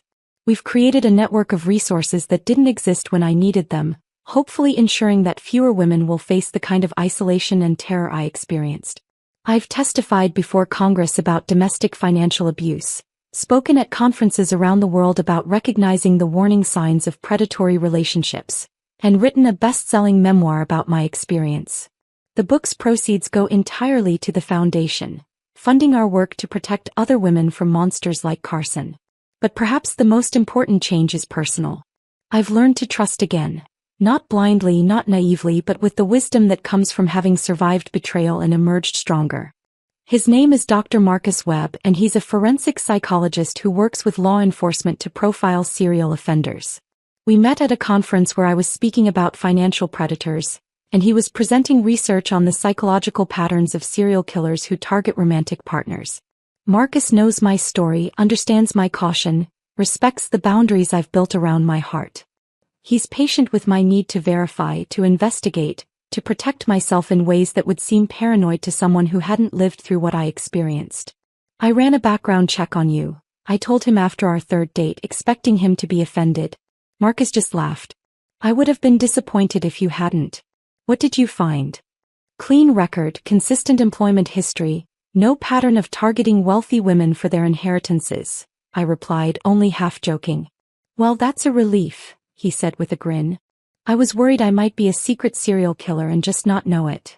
The fact that he could joke about my paranoia, that he understood it came from trauma rather than craziness, told me more about his character than any background check ever could. We've been together for 2 years now and I'm slowly learning to love again, not with the desperate, all-consuming passion I felt for Carson, but with something deeper, more grounded, more real. Marcus knows that I may never be able to trust completely. That part of me will always be watching for signs of deception. He doesn't try to change that about me. Instead, he proves his trustworthiness through consistent actions rather than pretty words. I love the woman you became, he told me recently as we sat on the terrace of my new home, a house Carson had never seen, could never taint with his presence. Not despite what you went through, but because of how you chose to respond to it. You turned your pain into purpose, your survival into service to others. It's taken me years to accept that perspective, to see my experience not as a victimization but as a transformation. Carson tried to destroy me, but instead he forged me into something stronger than I ever could have become without being tested by fire. I still have nightmares sometimes. Dreams where I'm back in that hallway, listening to Carson plan my murder, feeling the world collapse around me. But when I wake up, I'm not in the house I shared with the killer. I'm in my own home, surrounded by evidence of the life I've built from the ashes of my destroyed marriage. On my desk is a photo from the Foundation's latest gala, where we raised over $2 million for domestic violence prevention. On my bookshelf is a copy of my memoir, signed by some of the women whose lives it helped save. On my finger is a ring Marcus gave me. Not an engagement ring, not yet, but a promise ring that symbolizes his commitment to earning my trust one day at a time. Carson is still in prison, still serving his life sentence, still occasionally making appeals that are routinely denied. Sometimes reporters ask if I feel bad about the elaborate deception I orchestrated to bring him to justice, if I have any regrets about the methods I used to destroy him. The answer is always the same: no. Carson Carlos was a predator who had already killed 3 women and was planning to kill me. He was never going to stop, never going to feel remorse, never going to face consequences for his actions unless someone forced him to. The criminal justice system had failed his previous victims. Lisa, Rebecca, and Angela had died without seeing their killer punished. I made sure that didn't happen to me. The methods I used were extreme, yes. Expensive, complicated, morally ambiguous in some ways. But they were also effective. Carson is in prison where he belongs. James is serving time as his accomplice. And their story has become a cautionary tale that has helped other women recognize similar predators in their own lives. I don't consider myself a vigilante or a hero. I'm simply a survivor who refused to let her would-be killer win. I'm a woman who learned that sometimes the only way to fight a monster is to become something more dangerous than the monster itself. The old Priscilla would have been horrified by the cold calculation I displayed in orchestrating Carson's downfall. She would have insisted that there must be a better way, a more compassionate approach, a solution that didn't require deception and manipulation. But the old Priscilla was also the kind of woman who could be fooled by a sociopath's lies, who could spend 3 years sleeping next to her own would-be murderer without realizing the danger. She was kind, trusting, naive, and those qualities nearly got her killed. The new Priscilla is harder, more suspicious, less willing to take people at face value. She's also more effective at protecting herself and others, more capable of recognizing threats before they become deadly, more able to survive in a world where charm can mask murderous intent. I'm not the same woman who fell in love with Carson Carlos at that charity gala 6 years ago. That woman is dead, killed as surely as if Carson had succeeded in his plans to murder her. What emerged from her ashes is someone stronger, smarter, more dangerous. Someone who learned to fight fire with fire and won. Sometimes I wonder what would have happened if I had confronted Carson directly that day when I discovered his affair, if I had demanded answers instead of planning elaborate revenge. Would he have confessed? Would he have shown remorse? Would there have been some way to salvage something from the wreckage of our marriage? But those thoughts never last long. I know Carson too well now to believe in fairy tale endings. He was a killer, plain and simple.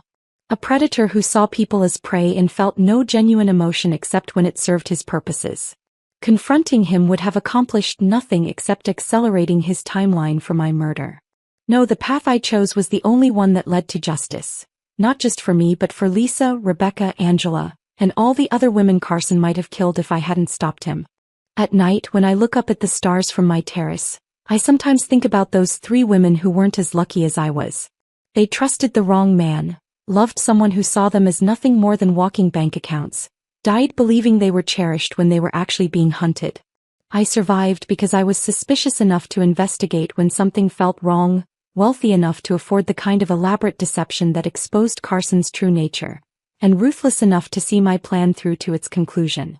Not every woman would have those advantages, those resources, those particular combination of skills and circumstances. That's why the foundation matters so much to me. It's my way of extending the same protections I had to women who might not otherwise have access to them. Every woman we help escape a dangerous relationship, every predator we help law enforcement identify and prosecute, every educational program we fund, it's all part of ensuring that Carson's victims didn't die in vain. Their deaths taught me that evil exists, that it can wear a beautiful face and speak loving words while planning unspeakable acts.